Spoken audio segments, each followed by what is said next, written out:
Aubrey, do you think it's a good idea to be funny on the speaking exam? Absolutely. You are going to Absolutely. enjoy it so much more And if so you're will the letting your examiner. Yeah, good point. I didn't even think about the examiner. You think of the examiner because you were an examiner for 14 years. I'm thinking from the student side, but yes, it's so much more interesting to listen to answers when you're yourself and you're funny. Yes, 100%. So, being able to be funny in another language is difficult. Like, we understand that. So, we're going to give you a very specific strategy today on how you can work in some funny ideas, some funny thoughts and comments. And we're even going to give you 3 phrases you can use to do this. And of course, we're going to model this. And so you can hear how to do this on the IELTS exam. And today we're putting it in the context of part 2. So at the end of today's episode, we will do a model part 2 answer that includes all 3 ways to be funny. It's such a good episode today. Yes, this is especially helpful for part 2 because you need to fill 2 minutes, Right. and this will help you do that, right? We're going to give you these strategies that if you're struggling filling that 2 minutes, this is the way to do that. Of course, these are useful on any answer, but Yeah. part 2, it's even better. I had a student a long time ago when I was still living in Taiwan, and I gotta say, her grammar was not great, but her vocabulary was just like so so, But you guys, she loved speaking English and she was never afraid to make jokes and be funny. She didn't care if the grammar was wrong or the vocabulary was right. She was very good at communicating and being herself in English. And you know what? She got a 7 on IELTS speaking. And we were both surprised, like her and I. So She it probably got just a goes to 9 for show. pronunciation because she Yeah, was being totally. herself and there was no monotone. Yeah, 100%. All right, let's get to it. So, let's just go one by one. So, the first phrase you can use um to do this. Oh, well, what are we doing? What is this comedic strategy, Aubrey? Yeah. So the plan here, we're giving you 3 ways to do this, is to share what you didn't do or what you never would have done, or Yeah. share an example. We'll give you all of the vocabulary for this, but something that in that situation wouldn't even make sense. It's such a humorous thing to do. Native speakers, you do this in your own language all the time, just Yeah, to go to extremes to share like what never could have happened in that situation. exactly. It's a way of making a comparison, of going to extremes by saying something that is not true, right? Right. Just to put things in context. And again, it's just to add flavor, spice to your answers. So let's get to it. All right. So the first phrase is it's not like I was, or it's not like they were. And so this again, you're just saying, like, maybe you're imagining the worst, it's not that, right? So you're describing, like, the worst thing and saying, "It's not that, like, it wasn't that bad." So, for example, if the part 2 question is, "Describe a house or apartment you would like to live in," what could we say? You might say, I mean, it's not like I want to live in the White House or Buckingham Palace or anything, but I wouldn't mind a roomier place. I got one bedroom here and it's not enough. I know. It's like, all I want is just a humble, 3-bedroom house. It's not like I wanna live in a huge McMansion. I love the word McMansion. That might Yes. be a word you guys don't know. It describes sort of like new money, people that got rich, later in life. Their families didn't come from money. And so when they got rich later in life, they built these ridiculous houses that were just gaudy, just too much decoration, too many columns, just like ridiculous. Those houses are called McMansions, like There are actually McDonald's. TikToks right now where people will zoom in on Google Earth to some of those. And then Oh it's so no. funny the way they're done because they'll zoom in and they're like, why do you need this little house? Why do you need this extra house over here? Why do you need this? They're so funny. I love it. Oh, I have to look for those. Oh Yes. my god, that's so awesome. All right, so the next phrase is I would never have. So this is also difficult grammar, right? Yeah, this is a little bit tricky. We're using the conditional to share what we would not have done in a situation. So, for example, if the question is describe an interesting animal you have seen, I could share about an entire family of javelinas was in my mom's backyard in North Scottsdale, Holy and moly. I would never have approached them, but my sister was with me and tried to scare them off. She charged them and they came at us. They were not scared off because they had babies. So they attacked and we Yeah. ran. Javelinas are aggressive. They're very aggressive. I didn't really, especially if they have their young with them, of Oh, of course. course. Yeah. Yeah. But what a great way to be like, anytime, guys, that it's like if you were by yourself, like this wouldn't have happened. Like you didn't this wasn't your fault, right?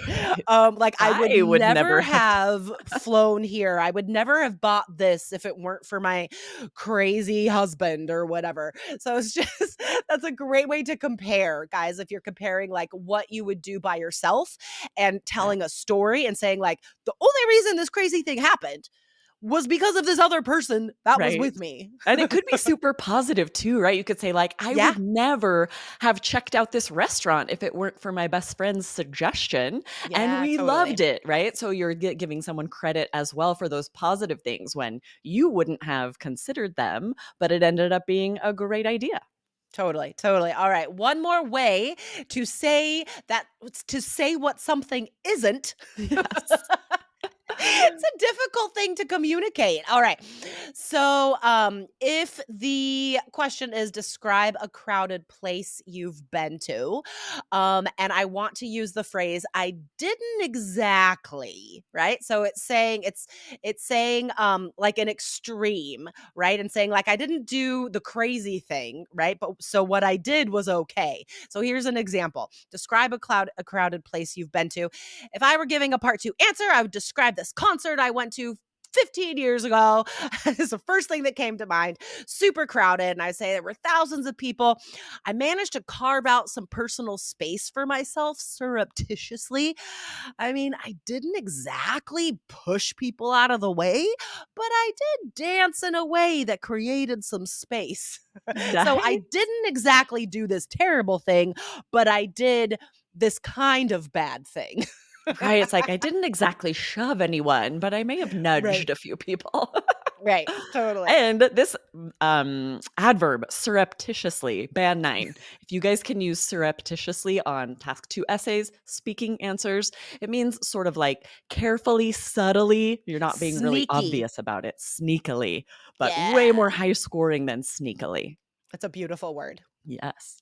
All right. Now, Aubrey is going to give a sample part two answer using all three of these humor techniques that we taught you today, guys.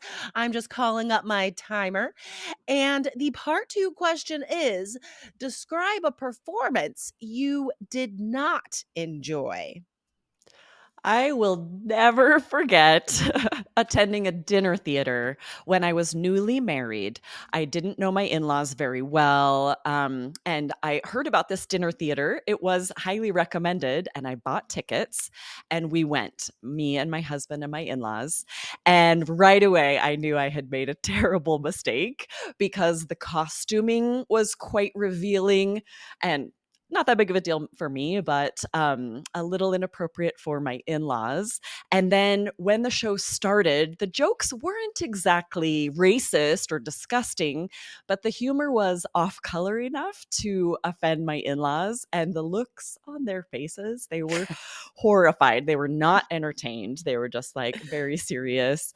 And they didn't exactly walk out, but I know they considered it. And the only reason they didn't was because I had bought the tickets and they didn't want to offend me or make me feel bad, right? I'm their new daughter in law. What are they going to do? But I would never have bought the tickets if I had realized what type of show it was. So let me just set the scene for you. The main character was an elderly man who was, first of all, in drag, which wouldn't be the end of the world for me. I like a good drag show, but my in laws were immediately out. They were not interested.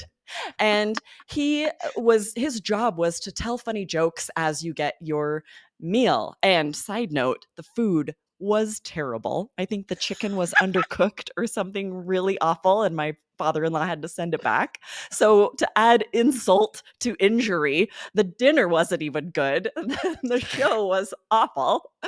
And so the main character, I think, was probably the most offensive for them. His job was to sort of keep the action going, Thank you, but thank he you. would tell these terrible jokes.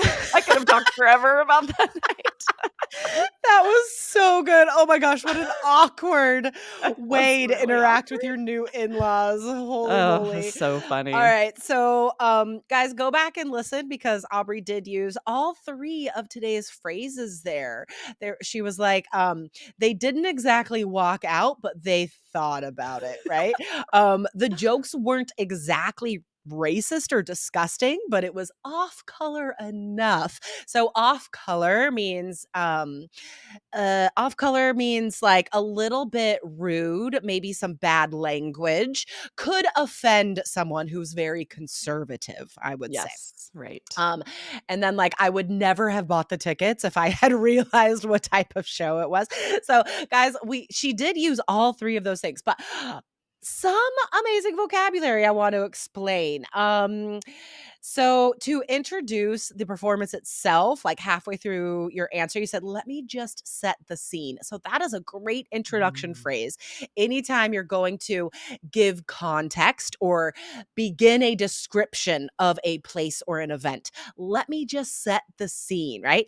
And then one phrase you might not know, guys, Aubrey said the host was in drag. So drag means that it was either a man dressed as a woman or a woman dressed as a man. So it is a gender dressed as the opposite gender. That is dressing in drag.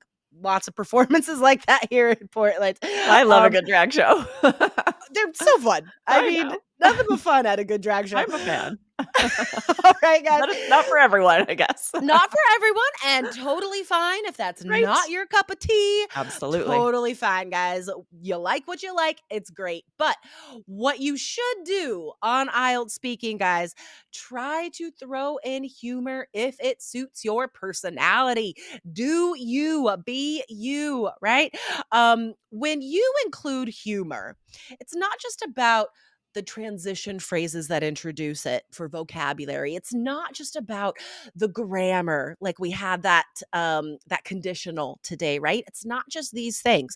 It's about your ability to communicate fluently, and that is what you're graded on. So if you are truly making that examiner giggle, you are really communicating in a very strong way, right? And that is part of fluency. So don't be afraid, guys. Make some jokes, use today's phrases, and I'm excited for you to enjoy the speaking test. Yes, and listen back to the pronunciation of these, to the intonation, because it would Yeah. be strange to say them in a monotone, which will push you to Yeah. use interesting pronunciation, right? Totally, totally. All right, guys, if you have an IELTS question, send us an email, support@allearsenglish.com. And other than that, we'll see you next week. Awesome. See you next week. Bye. Bye.